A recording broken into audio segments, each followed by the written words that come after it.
Star Trek Picard opens with a host of mysteries, many of which have been unraveled, but there's still a lot that's been left unsaid. Here are the biggest unanswered questions from Season 1 of Star Trek Picard. At the end of Picard's Season 1 finale, the heroes are on board La Sirena, presumably on their way back home.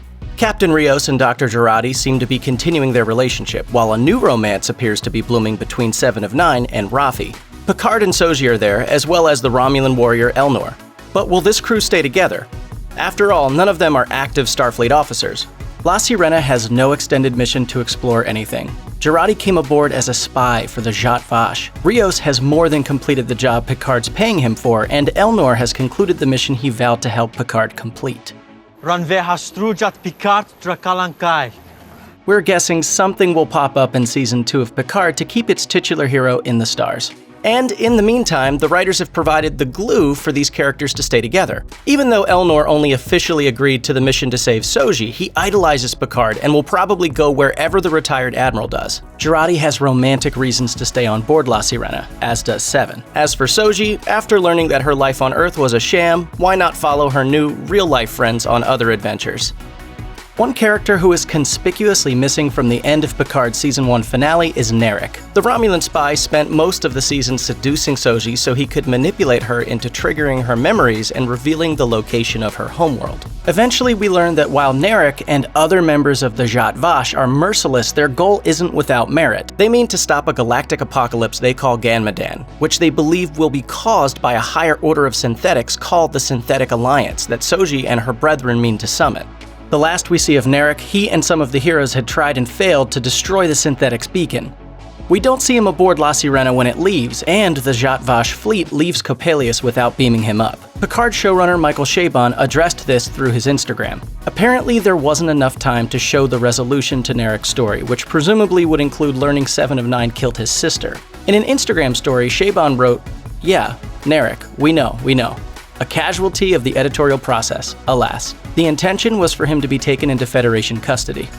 That doesn't necessarily mean that will prove to be what happened, however. Since we never saw it happen, the writers could always choose a different fate for the sneaky Romulan.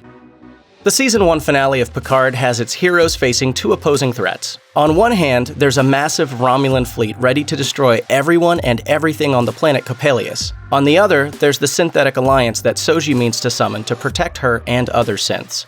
Unfortunately, the Alliance's method of protecting other synthetic life is to eradicate all organic life. Romulan, human, and everything in between.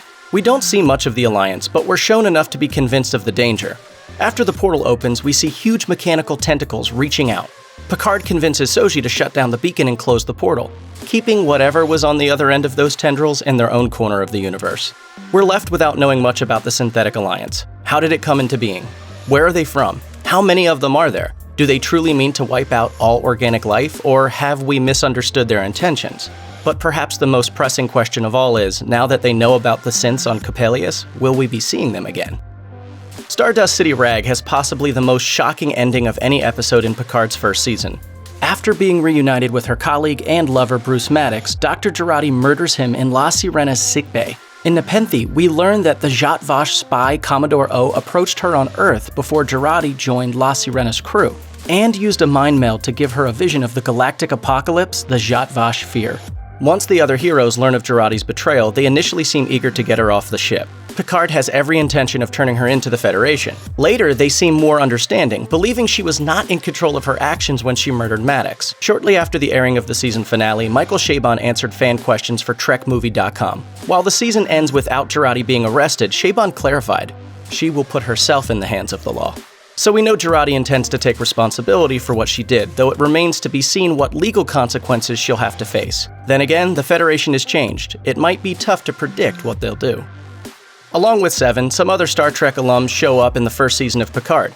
Data appears several times. We get to see Riker make pizza, and Deanna Troi proves as insightful as ever. We even get a chance to see Jonathan Del Arco reprise the recurring next-generation role of Hugh, a Borg drone who becomes an individual. But what about everyone else? Wesley Crusher was nowhere to be found in the story, even though Will Wheaton hosted Picard's after show, The Ready Room. We don't hear from Beverly Crusher, Worf, or Geordi LaForge, nor do we know what any of them have been doing in the intervening years. Worf got a new job in the series finale for Star Trek Deep Space Nine, but we don't know whether he still holds the position or if he's moved on. Commander, how would you feel about being named Federation Ambassador to Kronos? I am not a diplomat. Additionally, there are still plenty of fans wondering whether their favorite characters from Deep Space Nine and Voyager will ever make an appearance in future episodes of Picard. We haven't seen Voyager's former captain Catherine Janeway since her cameo in 2002 Star Trek Nemesis, and there are plenty of questions we'd love to have answered about the rest of the Voyager crew.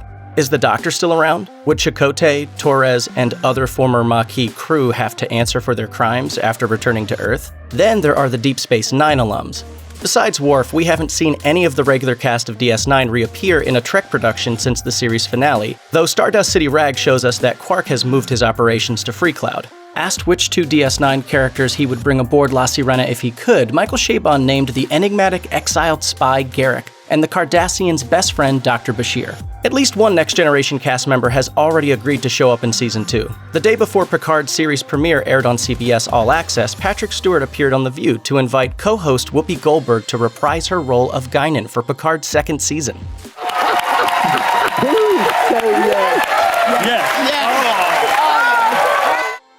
With the revelation that the synthetic attack on Mars was orchestrated by the Zhat Vash, the Federation lifts its ban on synthetic life in the Picard season finale. That's good news for Picard, who is now a synthetic life form himself. But while allowing synthetics to exist in the Federation may be the right thing to do, it doesn't seem likely everyone is going to be comfortable with it. The attack on Mars is portrayed as a deeply traumatic event for the Federation.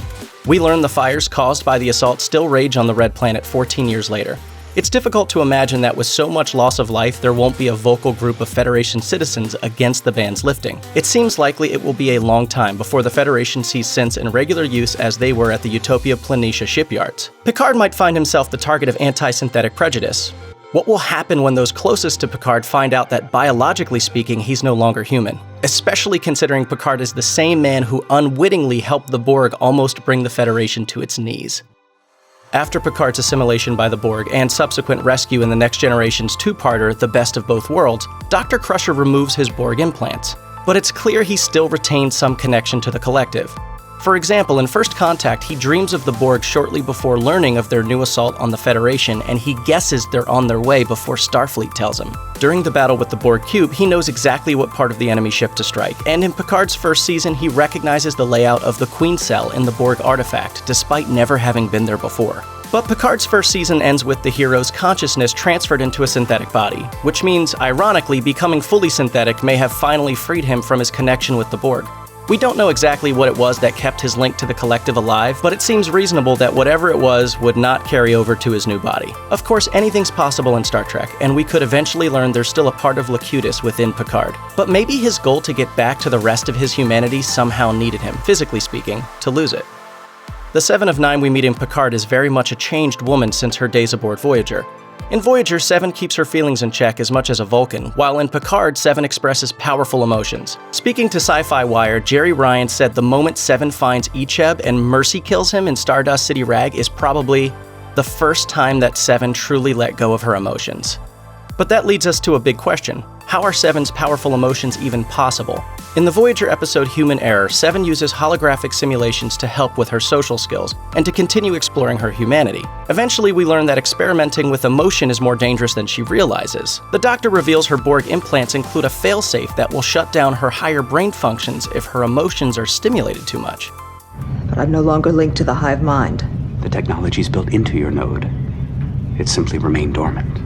From what we've seen in Picard's version of 7, that failsafe definitely should have gone off if it's still active. Maybe after so many years of separation from the Borg, the failsafe stopped working. Or maybe she finally allowed the Doctor or someone else to perform the necessary surgery to deactivate it. Regardless, Picard doesn't give us the answer. Picard's first season ends with the Zhat Vash plan to annihilate the synthetics foiled. However, their ultimate goal of preventing the galactic apocalypse they believe the Synthetic Alliance will cause is still achieved when Picard convinces Soji to destroy the beacon and close the portal to the higher order of synths. Faced with the prospect of a battle with a Starfleet armada, the Romulans leave Coppelius unscathed. What happens to the Zhat Vash now? They've operated for centuries within the Tal Shiar, but now their existence has been brought to light. It isn't clear whether they're officially sanctioned by the Romulan government. If not, then they've made a target of themselves. Not only did they almost bring the Romulan Empire to war with the Federation, but they failed in their mission. The Romulan Empire is not the kind of place where failure is rewarded, or even tolerated. With Gan-Medan averted, there's technically no longer any reason for the Zhat Vash to exist, though we're willing to bet they could find a reason to keep going. After all, Narek's sister Narissa showed us that at least some of the Zhat Vash find any kind of artificial life disgusting. Sadly, that kind of hatred usually defies logic and finds a way to thrive. Check out one of our newest videos right here. Plus, even more Looper videos about Star Trek are coming soon. Subscribe to our YouTube channel and hit the bell so you don't miss a single one.